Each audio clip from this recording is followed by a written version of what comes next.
Hi అండి, ఇదైతే నాది గ్రోత్ స్కాన్ రిపోర్ట్ అండి. మీకైతే షేర్ చేస్తున్నాను. మీలో చాలామంది అయితే బేబీ బాయ్ రిపోర్ట్స్ ఎలా ఉంటాయి, ఏమేమి ఉంటాయి, ఎలా ఉంటాయి, కరెక్ట్గా ఉంటాయా లేదా, అసలు ఎలా ఉంటాయి బేబీ బాయ్ సిమ్టమ్స్, ఏది కరెక్ట్గా ఉంటే బేబీ బాయ్ లేదా బేబీ గర్ల్ అనేది చాలామందికి చాలా డౌట్స్ అనేవి ఉంటాయి. సో అలాంటిది నేను ఫేస్ చేశాను కాబట్టి నా పర్సనల్ ఎక్స్పీరియన్స్తో మీకైతే షేర్ చేసుకోగలుగుతున్నాను. చూడండి ఫ్రెండ్స్, మీకు వచ్చిన రిపోర్ట్లో ఇలాగ కానీ ఉంటే మీకు డెఫినెట్గా బేబీ బాయ్. ఇదైతే గ్రోత్ స్కాన్ రిపోర్ట్ అండి. నాకైతే 8th మంత్లో చేశారు. సో అన్నీ అయితే కరెక్ట్గానే ఉన్నాయి.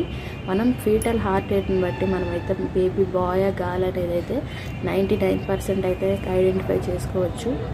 ఓకేనా ఫ్రెండ్స్, మీ రిపోర్ట్స్ కూడా ఇలాగే ఉన్నాయేమో ఒకసారి చెక్ చేసుకోండి. మీకు కనుక ఏమైనా డౌట్స్ ఉంటే నాకైతే కామెంట్ బాక్స్లో కామెంట్ పెట్టండి. ఓకేనా ఫ్రెండ్స్, థ్యాంక్స్ ఫర్ వాచింగ్.